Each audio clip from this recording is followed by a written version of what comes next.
All right, let's dive into the current political landscape. It's quite a scene, with President-elect Donald Trump pushing for recess appointments. Now, this is a strategy to bypass the Senate confirmation process.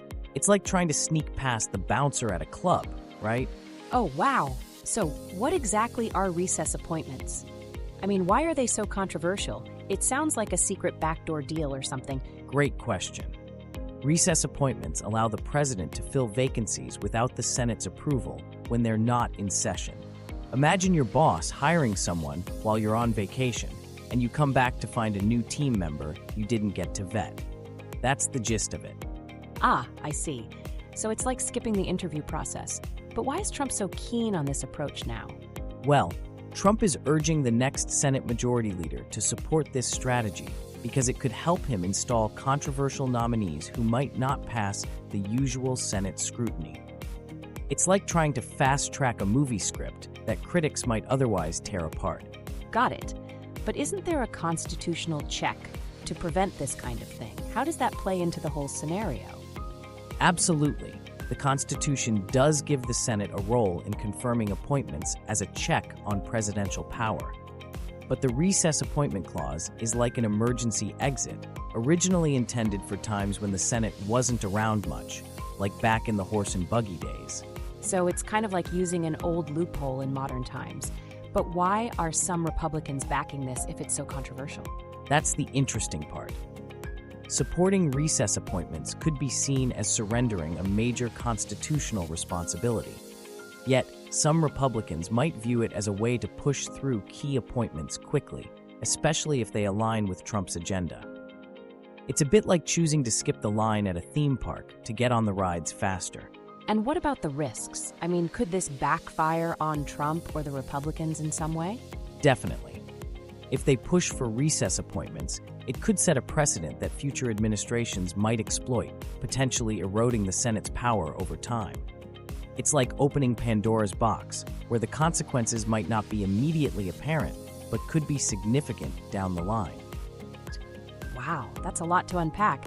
So, Trump's demand for support from the next Senate Majority Leader is really stirring the pot, huh? Exactly. It's a bold move that could reshape the dynamics between the executive and legislative branches. Well, just have to see how it all unfolds. All right, let's get into the historical context and legal framework of recess appointments.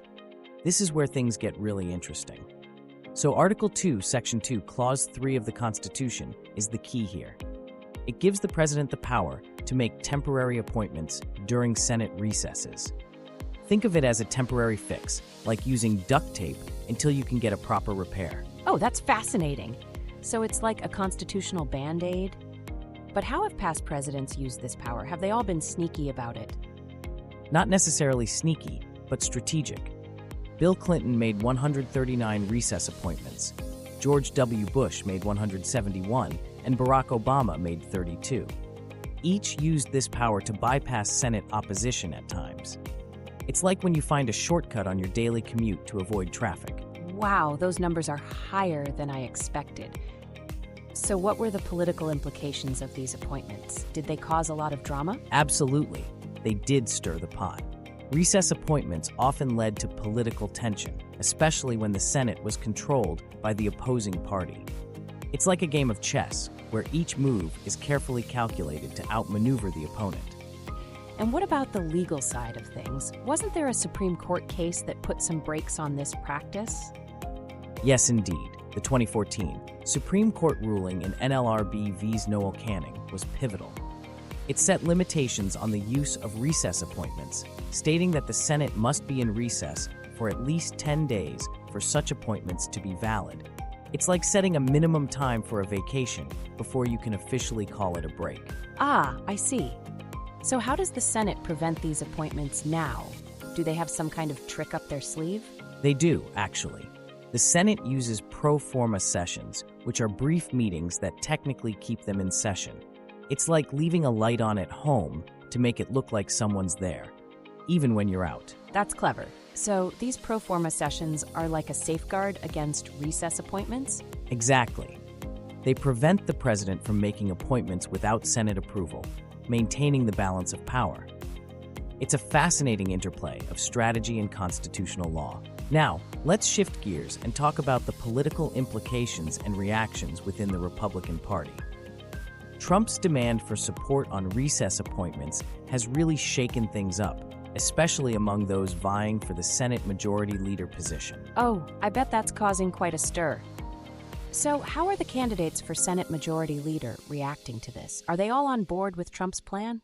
Well, it's a mixed bag. John Thune, John Cornyn, and Rick Scott have all expressed varying levels of support. Thune and Cornyn are a bit cautious, suggesting that all options are on the table, while Scott is more enthusiastic, saying he has 100% on board. It's like watching a game of poker, where each player is trying to read the room before making their move. Interesting. So, what does this mean for the Senate's role in governance? Could this shift the balance of power? Absolutely, it could.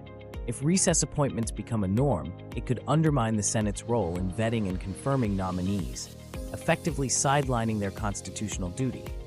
It's like removing the referee from a soccer match. The game might still go on, but the rules could get blurry. That sounds risky.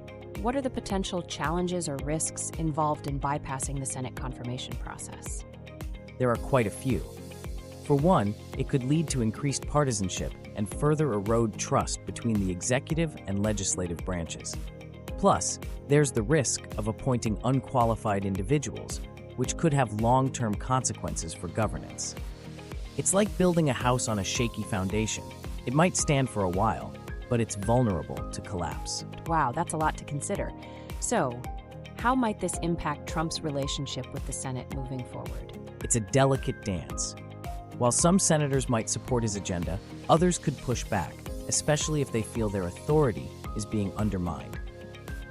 It's like trying to maintain harmony in a band where the lead singer wants to go solo.